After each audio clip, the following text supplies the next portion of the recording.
Olá pessoal, tava com saudade, nunca mais a gente tinha gravado vídeo e hoje eu cheguei esquentada para dar dicas sobre empreendedorismo. Então você que ainda não assistiu o vídeo 1 de como empreender, alguns vídeos que eu já tinha gravado de como cobrar, como é o processo de compras, esse vem complementar ainda mais esse assunto, confere aí. Lá nos comentários dos vídeos de como empreender, como cobrar pelo curativo, a gente recebeu muitos questionamentos de saber quem está assim no início, o pessoal fica com dúvida, um pouco até de insegurança. E aí pensando nisso, a gente elaborou esse vídeo para esclarecer um pouco mais essas dúvidas de quem está começando, de quem quer abrir uma carta de cliente, quem não sabe por onde de jeito nenhum conversar. Primeiro passo que você vai fazer, assistir os vídeos anteriores, porque um vai complementar o outro. E a dica bem importante que eu venho trazer para vocês é que, tipo assim, como é que você vai constituir sua carta de clientes? Vou falar da nossa experiência aqui na Cicatriza. Quando a gente começou, a gente já atendia com a doutora Patrícia no hospital. Também tem alguns vídeos contando nossa história. Não sei qual deles serão, mas tem lá contando que a gente atendia os pacientes de retorno da cirurgiã vascular, que é a doutora Patrícia, que é uma de nossas sócias. Então, como a gente já atendia esses pacientes dela, tinha um pouquinho de demanda. Uma coisa boa de você associar um médico a seu serviço, se isso for possível. Porque o médico, ele tem aquela porta de entrada, ele vai trazer pacientes. Se for um cirurgião vascular, um angiologista, melhor ainda, porque esse médico é destinado a tratar as patologias de varizes, de úlceras varicosas, disfunções venosas, disfunções arteriais. E normalmente essas disfunções estão associadas com feridas. Então, se você tem a oportunidade de se agregar seu conhecimento, como enfermeiro ou como técnico de enfermagem, a um médico dessa especialidade, é como casar o feijão com arroz, a tampa e a panela. Então, um casamento perfeito. Ah, Marina, eu não conheço ninguém, isso não é possível, isso aí também não é motivo de desculpa para não empreender, para não ousar, para essas coisas não virem até você. Porque quando você começa a fazer seu nome, outros médicos vão conhecendo o seu trabalho e também te referenciando. É o que acontece também conosco hoje. A gente começou realmente com a cirurgia vascular, ela faz parte da sociedade, mas outros médicos também mandam paciente para a gente, outros médicos nos referenciam e a gente dá o feedback para eles de como é que está esse tratamento. É importante dizer que esse paciente não é seu, Esse paciente ainda continua sendo do médico, você continua fazendo os curativos e dando o feedback para o médico. Essa retroalimentação de informação é importante, porque o médico vai ter confiança que você está cuidando bem do processo, você vai estar se comunicando, porque às vezes precisa de um antibiótico, às vezes precisa de uma conduta que a enfermagem ou a fisioterapia ou outra classe não resolve, e aí você vai ter que contar com a multidisciplinaridade, A gente defende muito que a gente consegue fazer muito mais quando a gente se comunica melhor com as diversas classes e quando esses pacientes são assistidos em todas as esferas, nutricional, psicológica, médica, de enfermagem, de fisioterapia. Essa interdisciplinaridade, essa multidisciplinaridade é perfeito para a condução do tratamento e o melhor beneficiado com isso é sempre o paciente. É isso realmente que você deve ter em vista, que você está trabalhando não é para o médico, não é nem para você está trabalhando para o paciente, para o bem dele. Quando você começa a ter esse pensamento e começa a implementar no tratamento dele, porque realmente não é somente realizar curativos, é colocar um plano de cuidados, um tratamento completo, e quando você põe isso na sua cabeça, você começa a abrir o leque para novas possibilidades, colocar a interdisciplinaridade no jogo e causar assim um benefício muito grande na vida do teu paciente, porque vai adiantar muito o tratamento dele. Então, voltando lá na história. A doutora Patrícia atendia os retornos ou as consultas pela manhã e à tarde ficava a clínica meio que vazia, esperando uma certa demanda. Então ficava esses pacientes, esse enfermeiro que ficava à tarde meio ocioso e a gente ficava fazendo propaganda no boca a boca, às vezes visitando os médicos. Teve muita gente que perguntou lá nos vídeos como é que faz para adquirir novos clientes. Bota a boca no mundo. Em tempo digital, gente, isso é a coisa mais fácil de acontecer. Imagina como era para fazer seu boca a boca há algum tempo atrás, Então Então, mídia digital você tem que investir assim, o que você puder, Facebook, Instagram, mas o Facebook tá morrendo, alguma coisa do tipo. Não, porque tem pacientes, principalmente a galera mais idosa, o pessoal mais velho, eles gostam mais às vezes do Facebook do que do Instagram, mas isso não é motivo para você deixar de investir em um desses canais. Então tem Face, tem Instagram, tem YouTube, como a gente tá falando aqui agora, tem vários locais onde você pode colocar a sua marca. Lembra de deixar a sua marca legal. O que é deixar a sua marca legal? Não é que você vai ter que abrir agora e já ter uma marca, um alvará, um negócio, não é. Mas você tem que ser você mesmo. Às vezes tem muitas pessoas que colocam o próprio nome, né, na marca, Sandreles Curativos. Olha aí como ia ficar bacana. Ainda bem que é cicatriza, né? Então, coloca um nome único para o pessoal lembrar de você, né? Assim que vê a tua marca. Então, quando fala em cicatriza, lembra da gente. Tem muito, cicatrizar, cicatrizes, não sei o quê. E às vezes atrapalha um pouco quando você quer, vamos dizer assim, se inspirar em alguém, mas às vezes a pessoa lembra da outra marca ao invés de lembrar de você. Quando você for passar o seu nome, né, criar o seu nome, crie uma marca que tenha a ver com curativos, mas que tenha muito mais a ver com você, para quando o teu público falar, lembrar logo, vou lá para Cicatriza. Então é uma marca que pega, um nome que pega um logotipo que também seja pertinente a essa marca. Isso aí é difícil quando a gente não é da área de marketing, de publicidade, de criar. Aí vale a pena investir, conversar com os colegas, né? Dar aquela investida numa criação de uma logomarca, do logotipo, na verdade, e de um nome próprio para a tua empresa que está começando a criar forma, a criar jeito, criar nome, e aí tudo do começo é mais gostoso. Então vamos lá, eu começo a falar, começo a me empolgar e esqueço da história anterior, né? Como foi que a gente conseguiu o cliente? Um paciente foi dizendo para o outro que estava ficando bom, que aquele lugar era um lugar que estava proporcionando um bem-estar para ele, não só físico, em tratamento da ferida, como mental. Chegava, era bem acolhido, e um paciente foi dizendo para outro, que foi dizendo para outro, um profissional foi dizendo para um, que foi dizendo para outro, e a gente também fez a nossa tarefa de casa e investiu em mídias digitais, até em outdoor, também fez uma propaganda na televisão, mas nada deu tanto retorno quanto um colega indicar para outro colega. Tanto colega profissional quanto colega vizinho, pessoas que frequentavam os mesmos clubes, os mesmos lugares. E aí os próprios familiares, né? Fulano foi lá na clínica e se tratou e tal. E isso, gente, começou no 1 a 1, tá? A gente tinha os pacientes, como eu falei, do retorno da médica, mas tinha muito paciente que começou a dizer, eu ouvi falar de alguém que se tratou aqui, deu certo. E ainda hoje, a gente recebe muita gente assim, foi fulaninho que me mandou, foi cicraninho que me mandou. E às vezes a gente nem lembra quem é fulaninho, que é um paciente anterior, mas ele sempre dá referências boas da gente. Lembra também que no universo da propaganda, eles sempre falam assim, que uma referência, uma pessoa que está satisfeita, ela referencia pelo menos para 1 ou 2 pessoas. E uma pessoa insatisfeita, ela referencia para pelo menos 10 pessoas.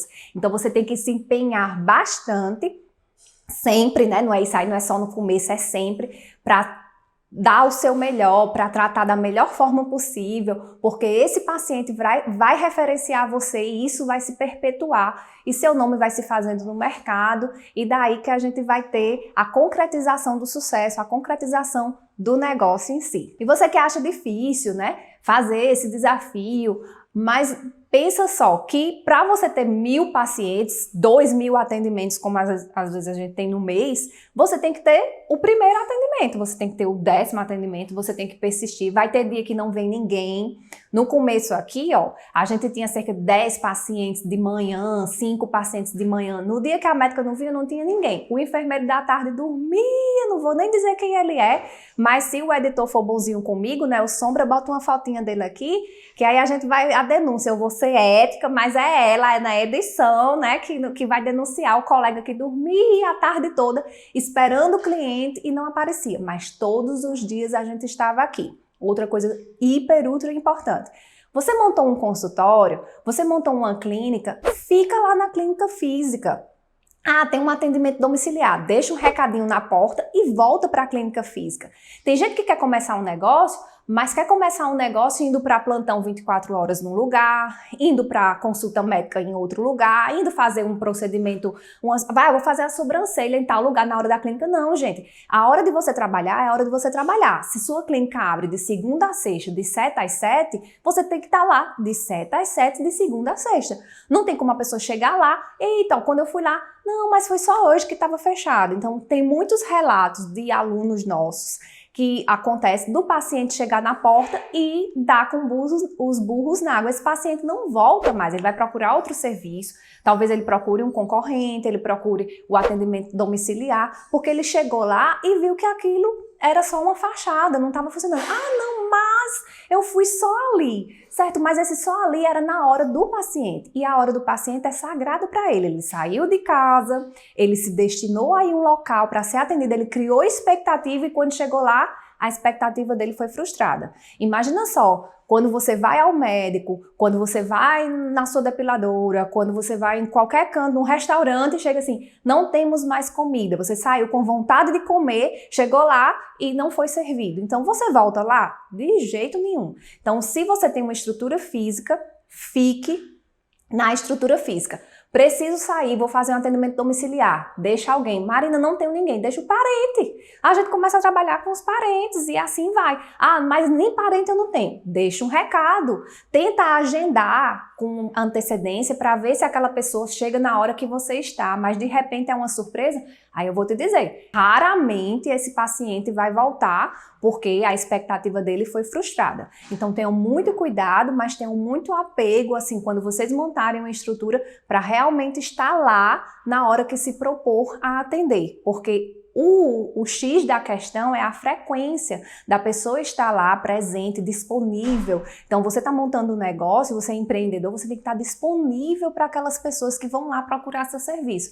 Não é a hora que você quiser, não. É a hora que o cliente quiser. A vontade é do cliente. Você serve a esse cliente. Então é a hora, no começo é mais difícil, tá? É a hora que ele quer. O ápice do que eu quero falar hoje, sem ferir nenhum paciente, porque eu sei que os pacientes assistem também os meus vídeos, né? Os nossos vídeos da Cicatriza. Mas assim, o profissional que está se propondo a tratar de lesões, a estabelecer um plano de cuidado para o paciente, ele tem que ter segurança para tratar essas lesões e para tratar o paciente. Por que eu estou dizendo que eu não quero ferir nenhum paciente que está me assistindo? Porque muitas vezes os pacientes também foram destratados por alguns profissionais, não destratados no sentido de ser humilhado, né, ou ser algum dano físico ou moral na integridade desse paciente, mas destratados no sentido de ter tentado muitos tratamentos e terem sido frustrados, no sentido de terem usado muito produtos que não houve êxito porque não foi bem explicado.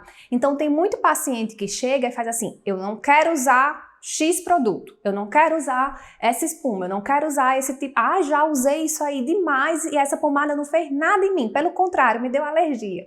Então tem muito disso no nosso dia a dia.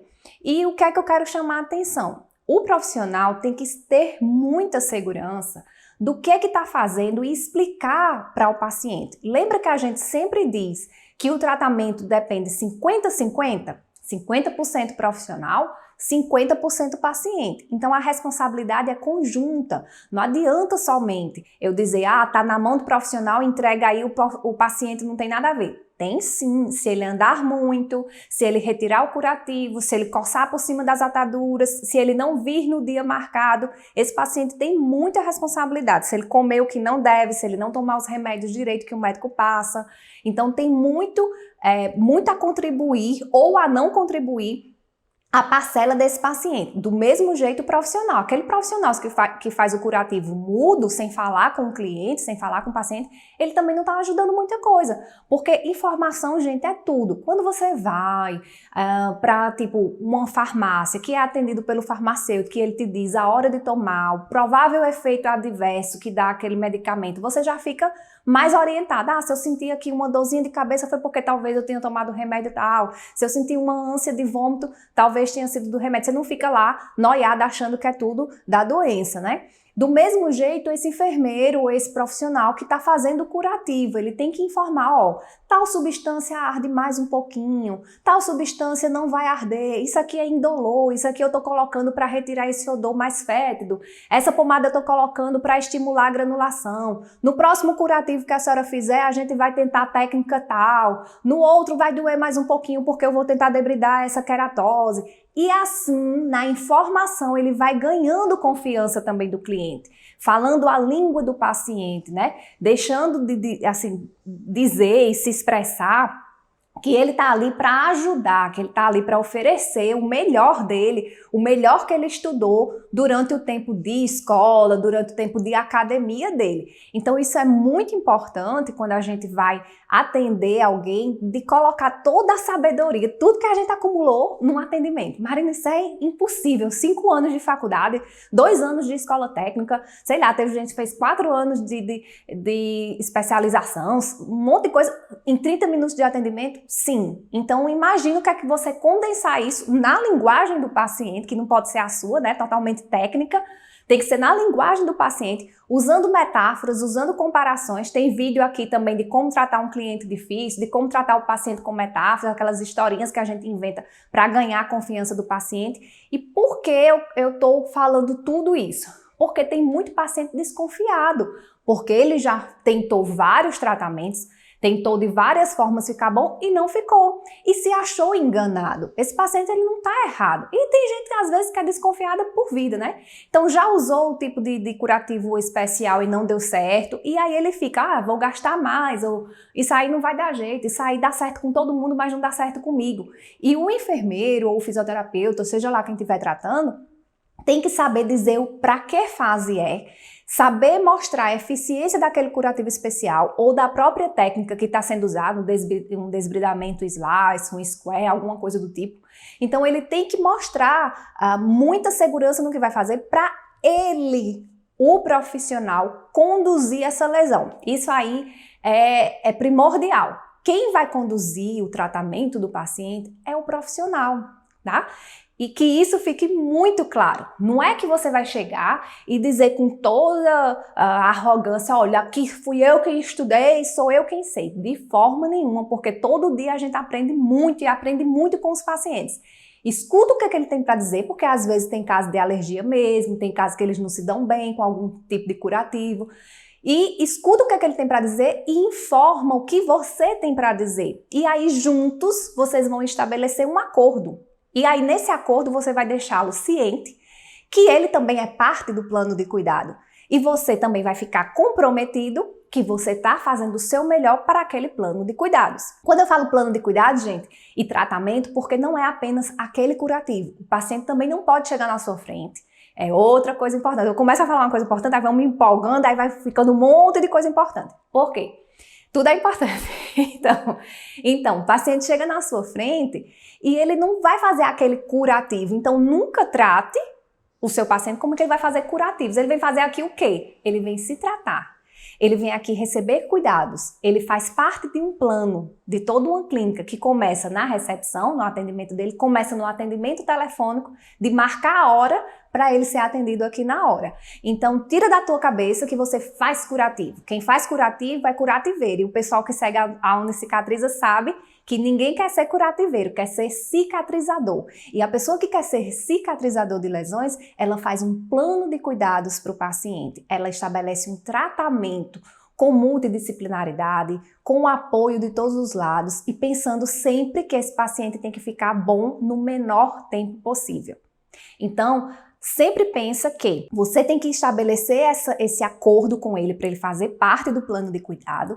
Sempre pensa que ele está fazendo parte de todo um tratamento e que aquilo ali é só uma etapa. E aí você fez aquele curativo, informou para ele e já marca o próximo. Por que eu estou me detendo nisso? Porque muitas vezes o profissional aconselha o paciente a fazer o curativo em casa. Ah, mas eu tenho dificuldade, eu moro no sítio, eu não tenho como vir, eu não tenho... E existem várias e várias e várias e várias desculpas, que às vezes não é somente uma desculpa. Realmente o paciente mora no sítio, ficou acamado, em época de pandemia, então a gente vê muito mais esse tipo de dificuldade, mas a gente não deve se abater, não é impor. Se esse paciente não tem condição de estar 2 vezes por semana ou 3 vezes por semana no seu estabelecimento, não perde ele de vista. Se é uma infecção, é obrigatório. O paciente está com infecção, ele não pode... Ah, não, o paciente vai fazer sozinho em casa. Gente, a gente faz vídeo aqui, a gente dá aula, a gente dá curso e vê a dificuldade de profissionais que estudam, que estudaram 5 anos de faculdade, que estudaram 2 anos de escola técnica, que fizeram especialização e as feridas, ó, dão na cara da gente. E porque é um desafio, tratar de ser humano é muito complicado. Então não tem como esse paciente que não tem instrução nenhuma, nem de condições assépticas, né?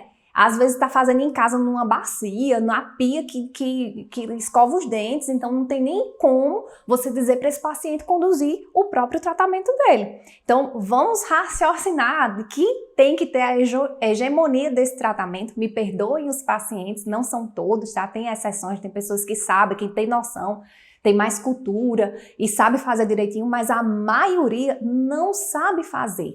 Então fica muito irracional, às vezes, você orientar e dar na mão dele um monte de produto, ó, se vira em casa, tá? Isso não é uma conduta legal de um profissional. Ah, Marina, mas aí o posto que eu atendo, o município que eu atendo não dá condições, então faz dentro da tua capacidade, porque tá lá o teu carimbo, tá lá o teu compromisso, tá lá o teu juramento que você ia assistir esse tipo de pessoa. Então não joga isso em vão. Se não tem condição de tratar, faz um documento, conscientiza o paciente que ali não é o melhor lugar, mas não faz aquela coisa, ah, vou me livrar aqui, faz em casa, sai que é tua, que não fica legal para o teu nome, né, para a tua profissão, para o resto da classe que está envolvida nesse cuidado do paciente. E nem sabia, nem sonhava eu lá na segurança. Lá no meu vídeo tem lá a historinha da sonda. Eu blefei, né, dizendo que eu não sabia, que eu sabia passar sonda, eu não sabia de jeito nenhum. E fui lá para casa, ó, estudei, e a outra sonda eu consegui passar. Então é tudo desse jeito. Não é que você vai estar inventando mentira, mas olhou para aquela ferida, não soube o que fazer. Água e sabão não faz mal a nada. Então faz o trivial, lava, marca com 24 horas para você atender esse paciente e nesse intervalo que você não está com ele, vai estudar. Sei lá, vê a tua rede de contato, se matricula num curso online da Unicicatriza, assiste todos os vídeos do canal, do Instagram, e aí se enche de conhecimento, vai lá para o livro Feridas e Curativos, um guia prático, que também é da Unicicatriza, então faz o teu estudo, que aí no outro dia você vai ter muito mais segurança para atender aquele tipo de lesão. Tira a dúvida, tá? Mas não sai atirando com tudo, sem saber o que usar. Não, eu vou colocar isso aqui porque disseram que era bom, porque eu usei no outro paciente. Não, faz com fundamento. Que aí no próximo você vai ter mais segurança. Ah, não tive segurança em debridar. Dá uma estudada melhor, chega em casa, descasca uma laranja com a lâmina de bisturi, descasca uma batata com a lâmina de bisturi. Gente, a gente tem que treinar, ninguém nasceu sabendo de nada. Isso não é crime, você tem que treinar mão. Tá super correto você assumir, mas assume para você, tá? Que não sabe, vai estudar, vai correr atrás. E para o paciente você tá lá todo seguro, pendura teus certificados na parede para você dizer que já fez vários cursos da Unicicatriza, que tá tudo ok, que você é um enfermeiro, um dermatoterapeuta, que você talvez é um outro profissional, mas que é apaixonado por tratar lesões, que sabe tratar, e toda essa segurança passa para esse paciente na tua orientação, no teu cuidado e nas tuas mãozinhas que vão lá executar esse curativo com maestria, tenho certeza. Então, pessoal, para fechar, eu cheguei aqui para dizer uma dica, mas eu disse um monte, espero que vocês tenham gostado. Mas uma mensagem final que pode ser deixada é: tenha autonomia no que estão fazendo, informem sempre aos seus pacientes, né? Captem seus pacientes com propaganda, vão de porta em porta se for preciso, isso não é vergonhoso, todo começo é difícil. Façam seu nome chegar de forma correta, de boca em boca, isso é muito bom. E para você ter isso, você precisa atender um a um e um a um também ir se propagando, né, se proliferando. Imagina que para ter 1000 atendimentos, você teve que ter o primeiro atendimento. E isso vai acontecer se você trabalha direito, isso vai acontecer naturalmente. Não fica esperando que no segundo dia já tem um dobro, que não é assim. A gente apanha um bocado, rala um bocado, faz mais propaganda, tem prejuízo para depois ganhar, né, os logros desse sucesso. Tenham calma, estejam sempre presentes se vocês tiverem um espaço físico, estejam sempre disponíveis se vocês não têm espaço físico, porque o paciente vai ter uma demanda dele, uma necessidade dele, e todo começo você não pode estabelecer suas regras, as regras são da demanda, isso é muito importante, e eu acredito que com todas essas dicas você vai ter um pouco mais de segurança e vai ter um sucesso garantido no empreender na enfermagem ou na fisioterapia, ou seja lá, no que você se propuser a fazer, tá bom? Fiquem com Deus e até a próxima!